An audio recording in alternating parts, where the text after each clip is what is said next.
প্রকৃতি সেবাশ্রম সংঘের পক্ষ থেকে আপনাদের সকলকে জানাই সান্ধ্যকালীন শুভেচ্ছা। আজকে আমরা সবাই এখানে সমবেত হয়েছি শুভ ধর্মসভা উপলক্ষে।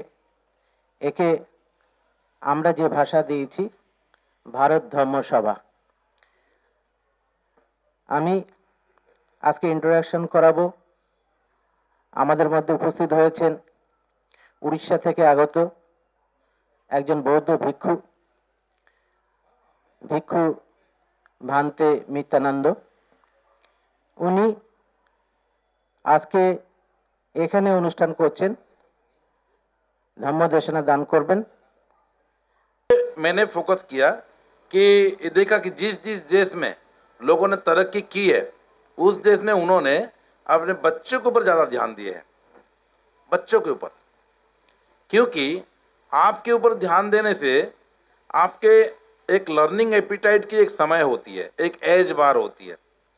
उस एज के बाद लर्निंग एपिटाइट खत्म हो जाती है। लर्निंग एपिटाइट जानते हैं ना, बच्चों को आप खिलाते नहीं क्या, तो खाओ, नहीं नहीं भूख नहीं है, फिर ज़बरदस्ती खिलाया, नहीं भूख नहीं है, फिर ज़बरदस्ती खिलाया। एपिटाइट नहीं होती। एपिटाइट मतलब क्या बोलते हैं उसको, अंग्रेजी में क्या बोलते हैं, मतलब जो एपिटाइट है, খাওয়ার জন্য যে ইচ্ছা, খাওয়ার জন্য যে ইচ্ছা, এই ইচ্ছা নেই। এরকম লার্নিং এপিটাইট বলে শেখার জন্য যে ইচ্ছা, শেখার জন্য, শিক্ষা করার জন্য যে ইচ্ছা, ওটাকে লার্নিং এপিটাইট বলে। এই লার্নিং এপিটাইটের একটু বয়স আছে। এই বয়সটা হলো কি 5 থেকে 15, এই 10 বছর যে এই লার্নিং এপিটাইট।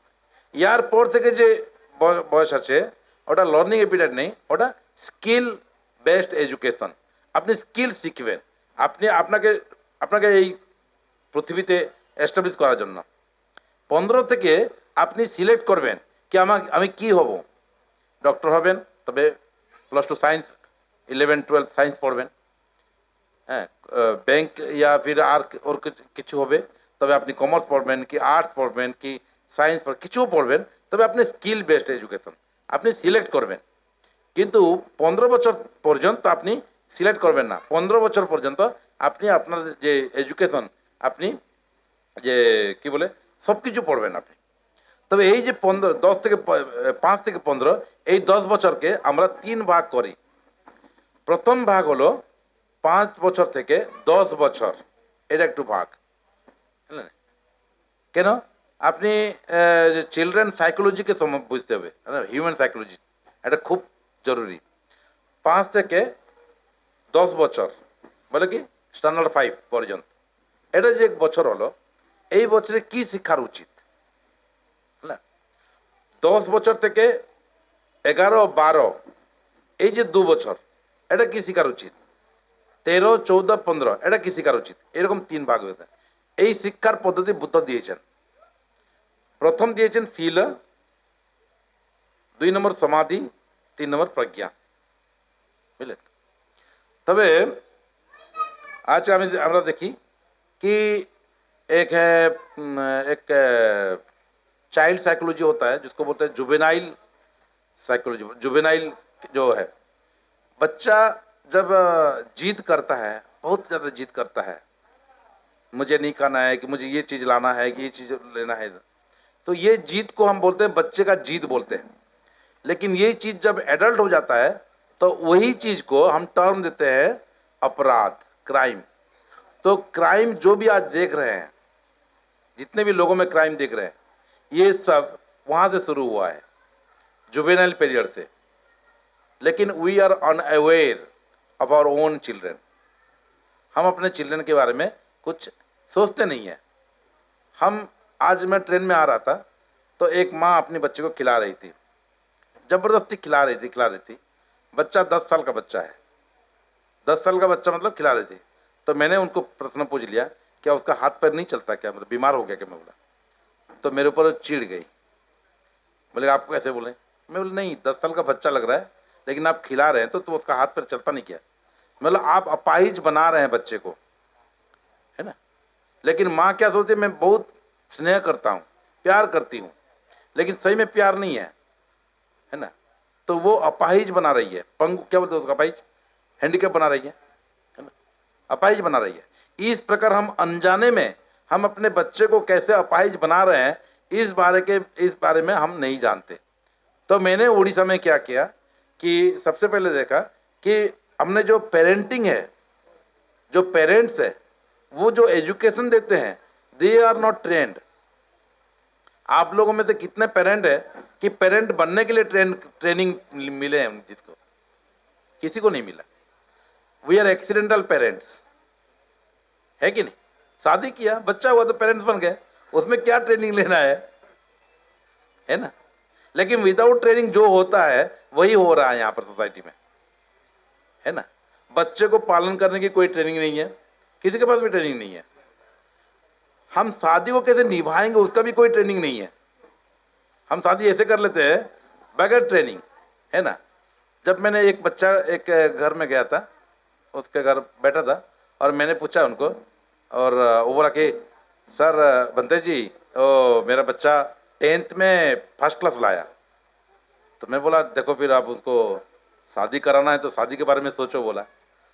तो मेरे ऊपर बोले कैसा बंते जी, अभी 10th में फर्स्ट क्लास लाया है, हाँ तो अभी शादी भी कैसे होगा उसके बारे में सोचो। तो बोला अभी से शादी करेंगे? अभी नहीं करना है, उसको 10 साल के बाद शादी कराना है, लेकिन अभी से सोचना पड़ेगा आपको, क्योंकि अभी से अगर नहीं सोचोगे तो क्या होगा, 10 साल के बाद आप एक्सीडेंटल वो मैरिज करेगा, एक्सीडेंट बाई एक्सीडेंट, है कि नहीं? आप नहीं कराएंगे तो वो करेगा, वो ढूंढेगा, वो करेगा। फिर उसके बाद 20 साल का हो गया, नौकरी मिला, शादी किया, है ना? जब नौकरी मिल जाता तो बहुत सारी लड़की जो है लाइन में लग जाता ना, तो शादी हो गया। शादी के बाद 24 साल में, है ना, वो आपको जब आप कंप्लेन करने लगते हैं, मेरा बच्चा मुझे पूछता नहीं है। 24 साल पहले बच्चा पूछता था, 24 साल के बाद पूछना बंद हो गया, है ना? क्यों बंद हो गया? क्योंकि आपको लगता है 24 साल में मेरा बच्चा चेंज हो गया। अब माँ कंप्लेन करती है, बाप कंप्लेन करती है, तो चेंज हो गया। तो कैसे चेंज हो गया? नहीं मेरा बच्चा मेरा नहीं सुनता, वो जो अभी जो आई है ना, वो मास्टरानी, जो टीचर्स, वो मेरे बच्चा को बिगाड़ दिया, है ना? आप 24 साल तक बिगाड़ नहीं पाए अपने बच्चे को, एक महीने में कैसे बिगाड़ देता है ना? हमको लगता है कि वो बिगाड़ दिया, है ना? और सब दोष देते हैं नारी के ऊपर। हमारा बहुत इजी है नारी के ऊपर दोष देने के लिए। ये जो लड़की आई है ना, ये मेरा बेटा को बिल्कुल बिगाड़ दिया। वो लड़की बोलती है कि मुझे मालूम नहीं आपका घर का संस्कार क्या है, आपका घर कैसा है, उसका क्या डिसिप्लिन है, मुझे बिल्कुल नहीं मालूम। मुझे बिगाड़ने भी कैसे आता है वो भी मुझे ट्रेनिंग नहीं मिला, अब मैं कैसे बिगाड़ दिया, है ना? लेकिन हमको लगता है कि बच्चा मेरा बिगड़ गया। क्यों? क्योंकि हमने बच्चे को ट्रेनिंग नहीं दिया। 24 साल तक हमने बिल्कुल बच्चे के हर एक जो हरकत है, जो एक्टिविटीज है, उसके प्रति अवेयर नहीं थे। 24 साल के बाद हमको लगता है कि अभी अवेयर होने लगते हैं बच्चे के जो एक्टिविटीज के बाद। तो इसका क्या कारण है? क्योंकि हमने उनको एजुकेशन नहीं दिए हैं, है ना? तो सारे प्रॉब्लम क्या होता है, एक अनसक्सेसफुल, एक फेल्योर मैरिड लाइफ है। एक फेल्योर मैरिड लाइफ होता है तो उसमें सारे प्रॉब्लम फिर क्रिएट होने लगता है। शादी होने के बाद पोस्ट मैरिज जो है कुछ दिन लगता है, मतलब 2-4 महीने तक ठीक चलता है, उसके बाद ही प्रॉब्लम शुरू होता है ना। आप सब लोग को एक्सपीरियंस होगा, उसके बाद ही प्रॉब्लम शुरू होता है। तो वो शुरू, तो हमने क्या किया उड़ीसा में कि बचपन से उनको हम कैसे एजुकेशन देंगे। क्यों एजुकेशन देंगे? क्योंकि ये जो बच्चे हैं, childrens are the treasure of the nation. एक नेशन का ट्रेजर होते हैं, रत्न होते हैं, है ना? और उस रत्न आपके घर में है। You are not the owner of that treasure, you are the caretaker of that treasure. You are not the owner. आप अपने बच्चे के मालिक नहीं है। आप जो चाहे ऐसे बच्चे को नहीं कर सकते। आप ये नेशन का मतलब ये है, देश का संपत्ति है ना बच्चे। क्यों देश का संपत्ति है? क्योंकि यही संपत्ति कल जाके कुछ भी बन सकता है। कलेक्टर बनता है, डीएम बनता है, पीएम बनता, सीएम बनता, साइंटिस्ट बनता है, कुछ भी बनता है, कुछ भी बन सकता है। तो जब कुछ भी बन सकता है तो किसके लिए बन सकता है? आपके घर के पीएम नहीं बनता, वो आपके घर के डीएम नहीं बनता, आपके घर के मजिस्ट्रेट नहीं बनता। किसकी बनता है? देश की बनता है ना। तो इसीलिए वो देश की संपत्ति होता है। और जब देश की संपत्ति होता है, आपके घर में है, उसका अगर आप सही में अगर केयर मतलब नहीं लेते हैं तो यू आर द क्रिमिनल। आप देश की संपत्ति का ठीक देखभाल नहीं किया। एक देश की संपत्ति जो साइंटिस्ट बनना था आपने उसको बिगाड़ दिया, और उसके अंदर में जो साइंटिस्ट बनने का जो गुण है आपने दबा दिया या फिर उसको बिगाड़ दिया, तो you are the criminal of the nation. आप देश के क्या है, अपराधी है, आपने क्राइम किया। इसीलिए हर एक माँ बाप जो है आपको अवेयर होना चाहिए किस प्रकार अपने बच्चे को ट्रेन करना है। ये बहुत ही जरूरी है।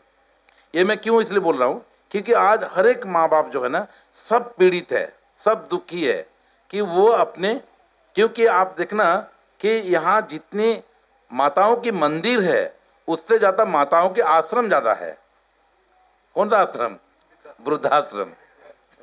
यहाँ मुर्दे माताओं की जितने मंदिर है, मतलब मुर्दे मतलब पत्थर, पत्थर माताओं की जितने मंदिर है, जिंदा माताओं की मंदिर उधर बहुत ज़्यादा है कि नहीं? क्यों है ना? गांव के कोई नहीं जाता वृद्धाश्रम में, जानते हैं?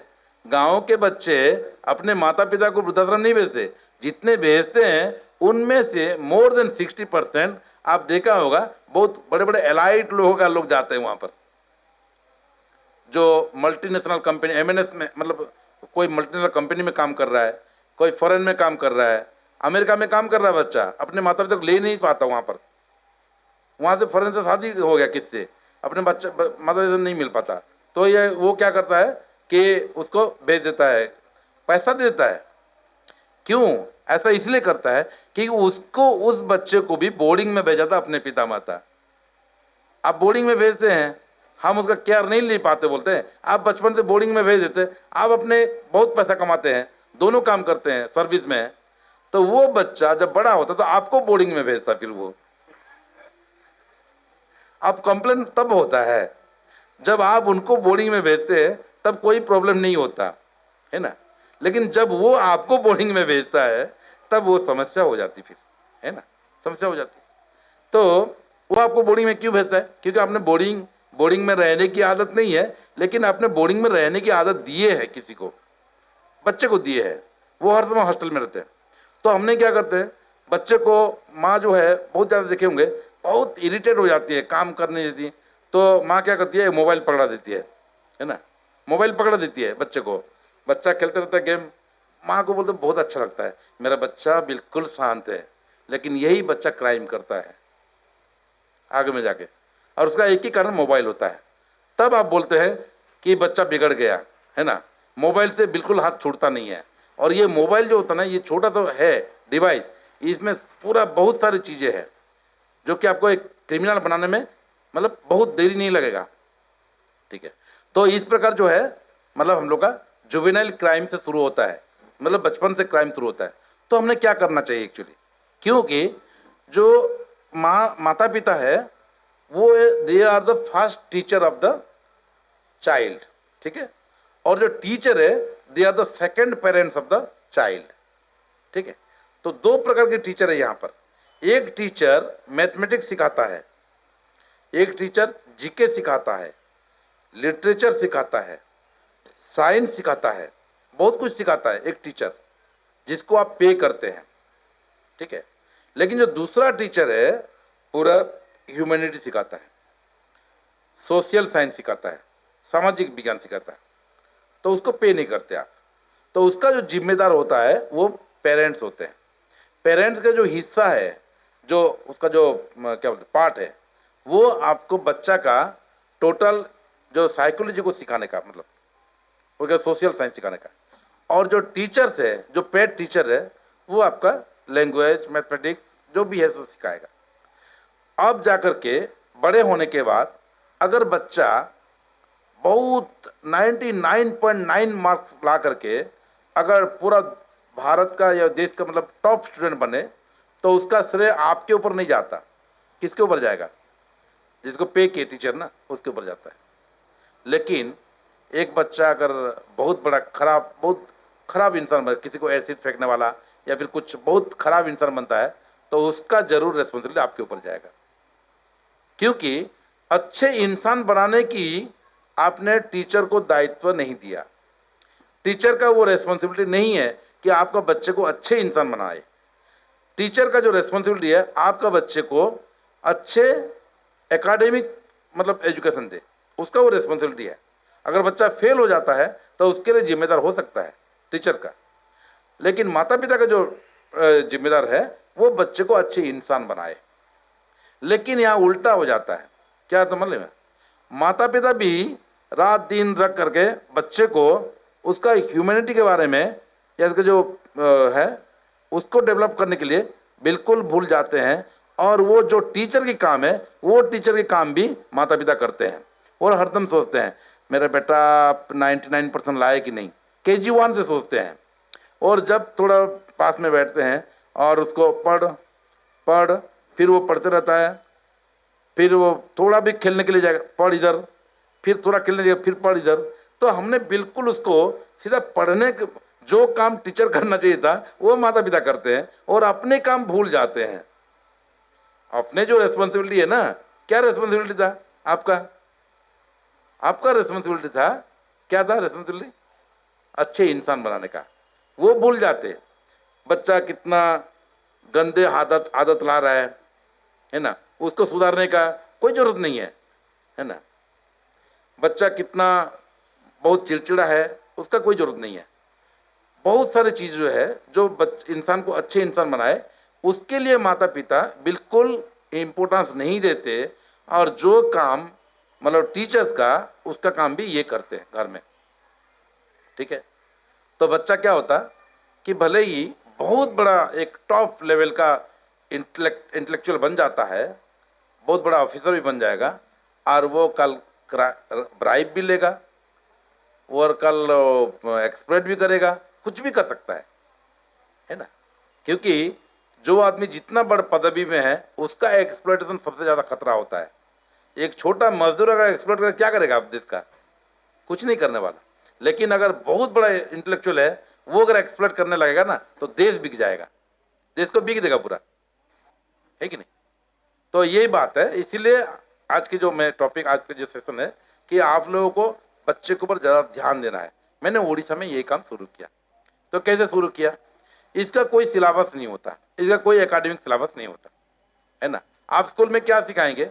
आप बोलेंगे कि रोड की लेफ्ट साइड में जाना है, मोरल साइंस जो सिखाते हैं, आप सिखा दिए रोड के लेफ्ट, उसमें मार्क में पास लिख दिया तो पास हो जाएगा, लेकिन वो कभी रोड में लेफ्ट साइड में जाना चाहिए या नहीं चाहिए वो प्रैक्टिकल नहीं जाता।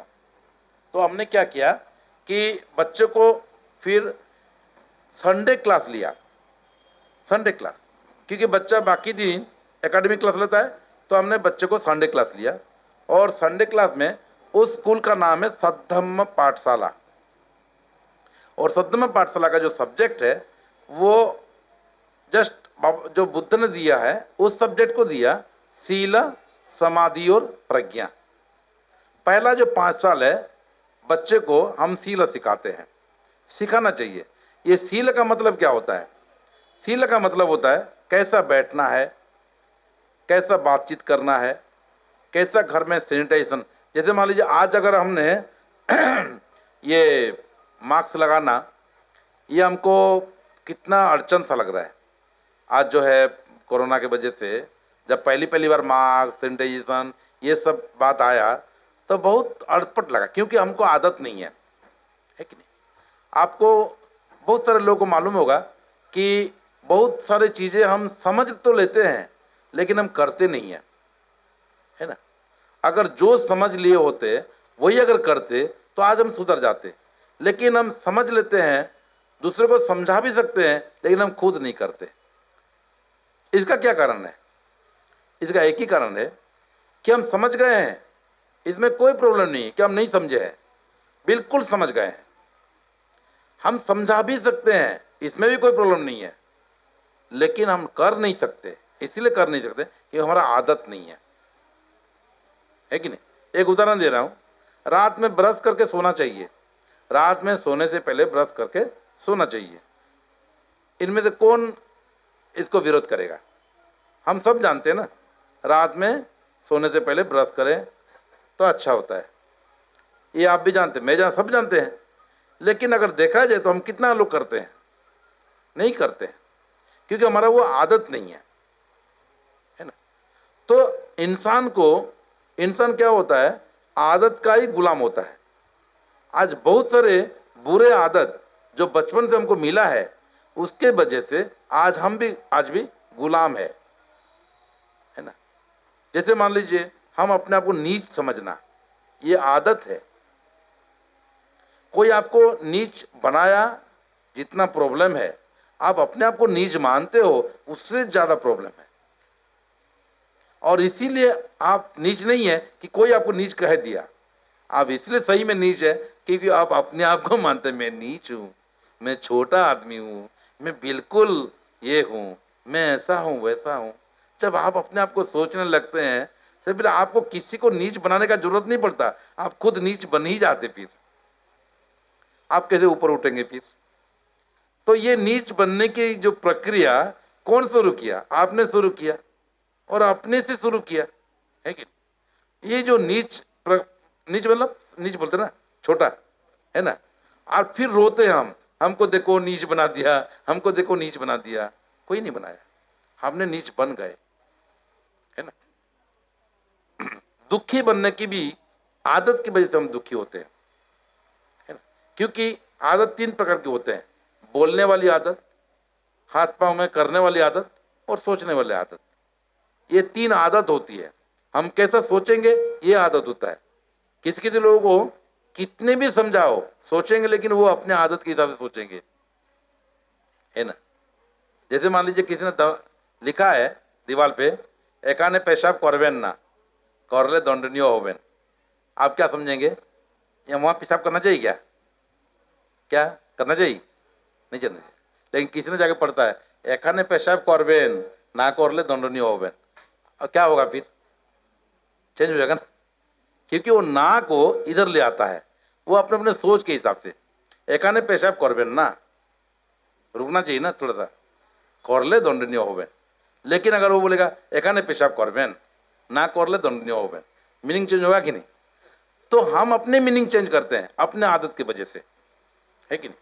तो इसीलिए आदत को सुधारना एक हो गया। ये आदत 3 प्रकार के होते हैं, मानसिक आदत होती है, वाचिक आदत होती है और कायिक आदत, शारीरिक आदत और ओरल आदत, मतलब जो वर्बल और मानसिक। ये 3 आदत को सुधारने को वो बोलते हैं सील।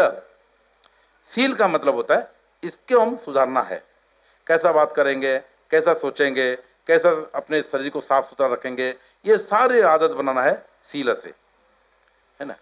और ये बुद्ध ने बहुत अच्छा दिया है, 75 सील दिए हैं। आपको कैसे खाना है, प्लेट में कैसे रखना है ना। जो आपको IAS बन बगैर ट्रेनिंग उसको कभी भी किसी पोस्ट में, उसको प्रोफेशनली जो बोलते हैं, प्रोफेशन में जाता ना, तो प्रोफेशन में जाने के बाद क्या सीखते हैं कि एक कलेक्टर कैसा होना चाहिए, एक DM कैसा होना चाहिए। उसी प्रकार हम बचपन से अपने बच्चे को एक इंसान कैसा होना चाहिए उसका ट्रेनिंग देना जरूरी है, उसको हम सील बोलते हैं, ठीक है। ये सील पैटर्न 5 साल का है।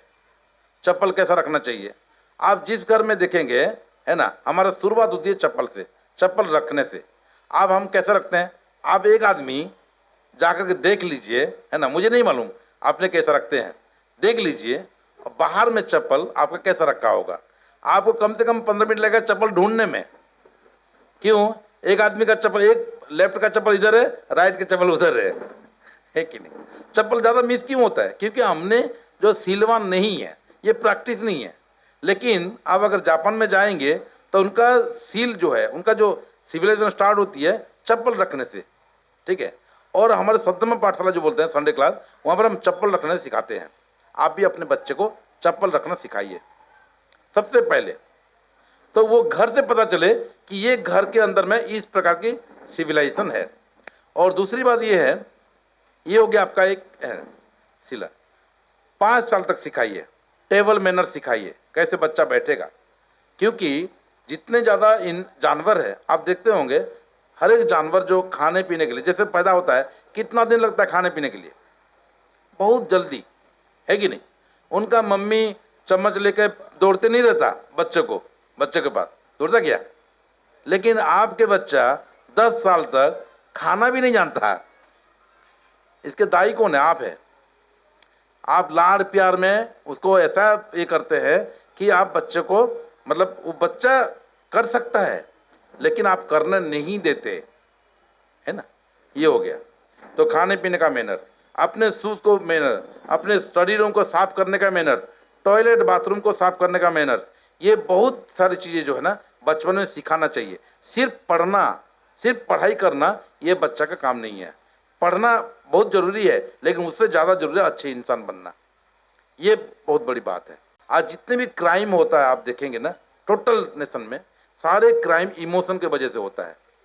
एक भी क्राइम जो है ना थिंक करके नहीं मारते कोई, सब इमोशनली क्राइम होता है। थिंकिंग कैपेसिटी खत्म हो जाती है क्योंकि थिंकिंग कैपेसिटी जो है इमोशन के द्वारा डोमिनेट होता है।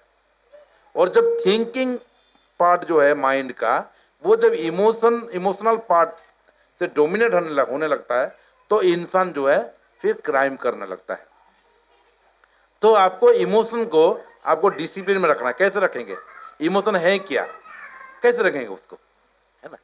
तो सबसे पहले उनको इमोशन का मतलब होता है ये एक विचार है, एक थिंकिंग प्रोसेस है। क्योंकि जब भी कोई चीज़ हम देखते हैं ना, कोई चीज़ हम देखते हैं तो ये पहले हमारे जो जो 5 इंद्रिय होते हैं, ये 5 इंद्रियों से हमारे अंदर में आता है, ठीक है। जैसे कैमरा में फ़ोटो ले रहे हैं ना, तो कैमरा में फ़ोटो लिया तो लेंस के माध्यम से फ़ोटो आ गया ना, तो वो चीज़ कहाँ आ गया? वो चीज़ कैमरा के अंदर रह गया, है ना। तो उसी प्रकार हमारे सारे वस्तु जो है, बाहर जो शब्द सुनते हैं, जो चीज़ें देखते हैं, जो चीज़ जो भी है, वो हमारे लेंस के वजह से हमारे अंदर आ जाता है। ये यहाँ पर इमेज रह जाता है। चीज़ें भले ही बाहर में नहीं है लेकिन अभी अंदर में है, और यही चीज़ें जो है उससे हम रिजेक्ट करते हैं, उसको कहते हैं इमोशन। ठीक है। जैसे मान लीजिए मैंने जैसा देखा मिलन मिर्जा जी को देखा, अब तुरंत मिलन मिर्जा की फ़ोटो जो है 1 साल पहले या 2 साल पहले मैं यहाँ पर आया था तो मेरे अंदर में है, स्टोर है, मैं तुरंत समझ लिया अरे मिलन मिर्जा जी है, देखा। फिर मेरे अंदर में उनको मिलने के लिए आ जाता है, फिर ये मेरा इमोशन आ जाता है। लेकिन अगर मैं उसको पहचानता भी नहीं है, अगर मेरे अंदर में उसका कोई इमेज नहीं है, तो वो मेरा इमोशन नहीं आता। तो इमोशन कब आता है? जब जब जिस प्रकार हम इंटरप्रेट करते हैं, जब ब्रेन पार्ट है ना वो जैसे इंटरप्रेट करता है तो वैसे ही इमोशन हमको रिएक्ट करते हैं। तो इसको कहते हैं इमोशन। इस इमोशन को आपको डिसिप्लिन करना है। कैसे करना है? जैसे मान लीजिए कि आपका बच्चा अगर आपके घर की अपनी दीदी को, बहन को ठीक से सम्मान नहीं करता, अगर अपने माँ को सम्मान नहीं करता, वो बाहर जाकर किसी दूसरे लड़के से भी सम्मान नहीं करेगा, है कि नहीं? तो सम्मान आपको कहाँ सिखाना है? घर में सिखाना है। हम हर समय लड़की लोगों को रोकते रहते हैं, आपको ऐसा नहीं पहनना है, आपको ऐसा नहीं चलना है, ऐसा नहीं करना, वैसा नहीं करना। लेकिन हम अपने बच्चे को कभी डांटते नहीं है कि तुमने ऐसा नहीं करना है बोल करके, और ये बच्चा के एसिड फेंकते हैं बच्चों जो है। आज जितने बहुत छोटे छोटे बच्चे क्राइम करते हैं देश में, आज देश की समस्या बहुत बड़ी मुश्किल हो गया, और इतना इलेक्ट्रॉनिक्स डिवाइस हो गया, क्राइम करना बहुत ही आसान हो गया है। तो इसीलिए आज की बुद्धिज्म, आज तो बुद्धिज्म बहुत ज़्यादा ज़रूरत है, बहुत ज़्यादा ज़रूरत है। Not as a religion but as a मतलब the instrument to solve the problems, device to solve the problem. आज समस्या जो है, इस समस्या को समाधान करने के लिए बुद्धिज्म से बाकी और कोई चीज़ मतलब इतना जरूरी नहीं है, सबसे ज़्यादा जरूरी है। हर घर में बुद्धिज्म जरूरी है। आज बाबा साहब ऐसे नहीं कह दिया, बाबा साहब आज से 70 साल पहले आज आपको दे दिया है, पूरा उपाय दे दिया है ना। तो ये हो गया समाधि। तो आपको डिसिप्लिन जो है सिखाना है, बच्चे को बैठाना है, अपने एकाग्रता सिखाना है, अपने अंदर में विचार करने की जो कैपेसिटी है उसको सिखाना है, और मोड ऑफ इंटरप्रिटेशन जो है उसको सिखाना है। बच्चा धीरे धीरे धीरे धीरे हर एक चीज़ों से इतना ज़्यादा मतलब उतावला नहीं होगा, एक्साइटेड नहीं होगा फिर, है ना। ये हो गया आपका। इमोशन तो हर के पास है, इमोशन तो रहना जरूरी है। मोर देन 80% हमारा बॉडी जो है इमोशन से चलता है, इसलिए उसको इमोशन बोलते हैं, because it gives motion to our body. इसके वजह से हम चलते फिरते हैं, इमोशन की वजह से। लेकिन डिसिप्लिन इमोशन होना चाहिए, इमोशन होना चाहिए लेकिन डिसिप्लिन होना चाहिए, ठीक है। तीसरी बात क्या है? तीसरी बात है बच्चा 13 में जब चला गया, है ना, 13 में जब चला गया, उसके बाद 13, 14 और 15, ये 3 साल है ना, ये 3 साल में बच्चा को ये इतना मेच्योर हो गया अभी। अब बच्चा का एक चीज़ ज़रूरत है, क्या ज़रूरत है, उसके अंदर में अंधविश्वास कैसे नहीं आएगा।